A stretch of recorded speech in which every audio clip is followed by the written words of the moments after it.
Hello and welcome. Today we are going to be making some vegan quesadillas without cheese.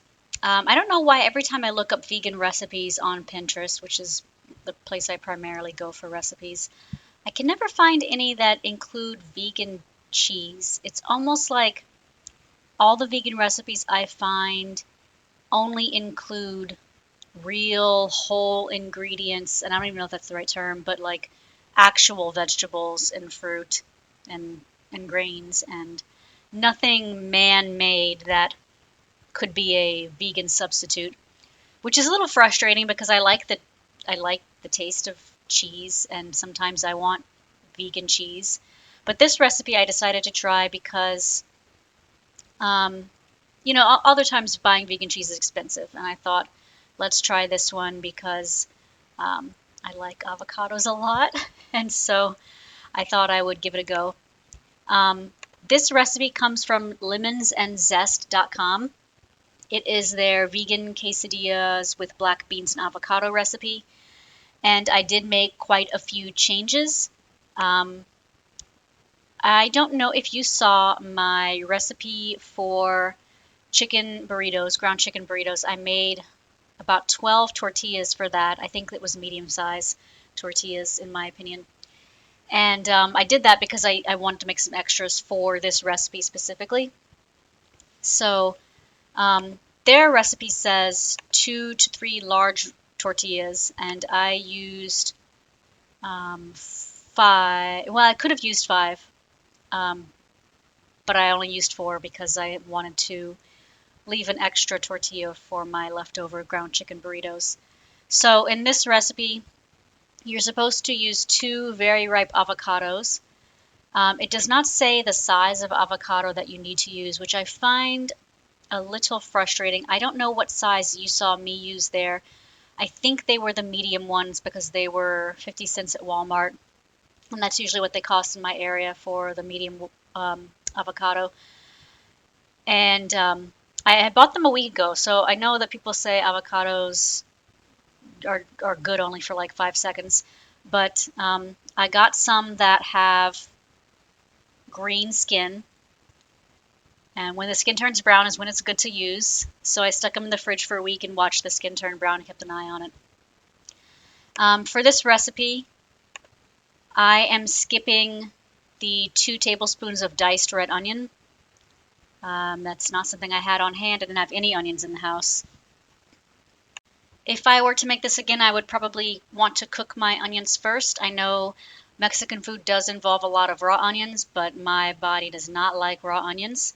So I started with avocado and I smashed them up, and then I added 1 clove of garlic, or 2 little tiny skinny cloves, minced up, and then sea salt and black pepper to taste. It also calls for an 1/8 teaspoon of red pepper. I just put some cayenne to taste. And then it says juice of half a lime, and I don't understand. Like, why would I have half a lime?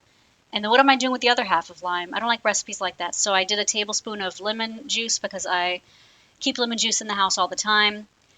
And that is a perfect substitute for lime juice, and the quantity turned out to be the right quantity as well. So after you've got that all added up in the bowl, just go ahead and mash it up. As you can see, the whisk was a lot easier than a spoon. Stir it all very well. And then the recipe calls for a handful of chopped cilantro, which is another quantity I don't care for. My hands are small. I don't know what a handful of chopped cilantro is, and I don't like cilantro that much, so I did a little bit less than a tablespoon. I also wanted to keep a little on hand in case I decided to make salsa, because that's the only other thing I use cilantro for. And then since I didn't have any onion in this, I'm putting in a tablespoon of onion powder to accommodate for that. Next, it says a 1/4 cup of corn, which is weird to me. It's not that much. It also asked for half a cup of black beans rinsed off. And I was not about to guess how much like dried black beans equaled half a cup cooked. So I just added an entire can of black beans. It's probably 3/4 cup dried and 1 cup cooked. I don't know. But I think the quantity worked out well because even if you have a little too many beans, it does spread very well on the tortilla. It also called for a teaspoon of cumin, which I missed when I was making this. I find that happens a lot. I'm reading and trying to get things on camera, and I miss ingredients sometimes. So stir everything up very well, and then if you already have your tortillas made, go ahead and make sure they're sort of warm-ish. Normally, if you buy tortillas, you might keep them in the pantry or in the freezer or in the fridge. So just make sure they're warm and pliable, otherwise they will fall apart when you try to fold them. Then spread the mixture on half a tortilla, fold it, and it will stick because of the avocado, which is a plus. And then put it on a hot skillet with a little bit of oil. I think medium-high heat is good, unless you are running around doing other things. You might want to put on medium so it doesn't burn.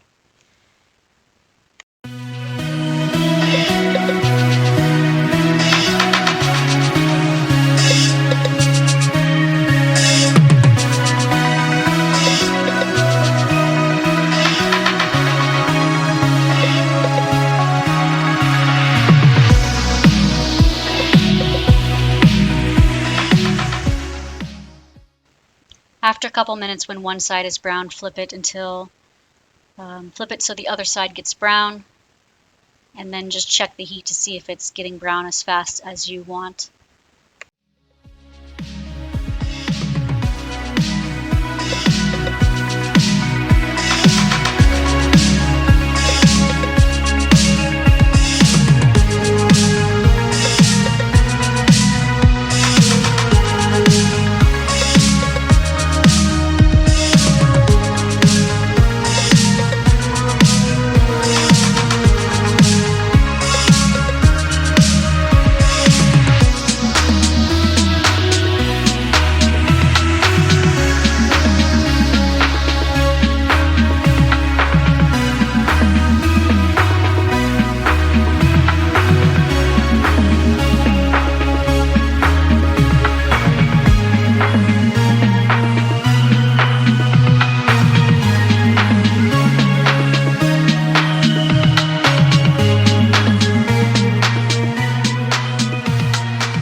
I put this quesadilla in the pan before it had even gotten warm, so it's taking a little bit longer than I expected to heat up the first one, but the others will go by a lot faster.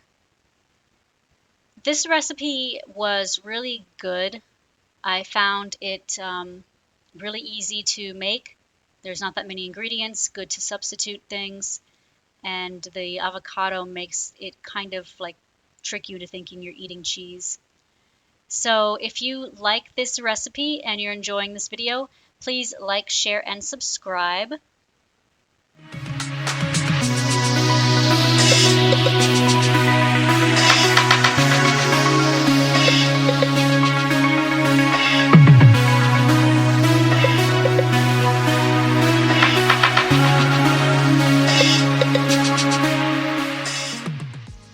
I'd like to add that for this recipe I used 4 medium tortillas. If you have more tortillas, I think 6 is a good number for this recipe. I actually had leftover avocado filling that I ate as dip because sure, why not? And had I had another tortilla, I would have had 5, but I also filled mine fairly thickly. So I think the quantity, and maybe this is only true if you add as many beans as I did, or if you were to add like an extra avocado, but I think the quantity is enough that you can get 6 quesadillas out of this recipe.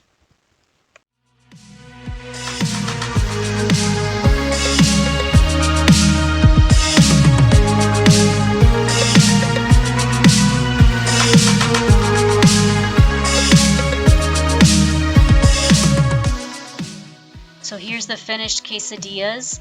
And one thing you might want to do is smash the black beans down if you wanted a little bit more of a creamier, smoother texture inside.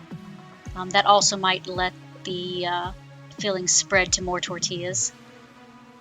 So I'm checking to see if they've cooled down because I'm not about to eat hot food and burn my tongue. So here's what everything looks like on the inside. You can see all the ingredients. And it was really good. Could use a little more spice, but that's just my personal preference. All right, guys, thanks so much. Happy eating!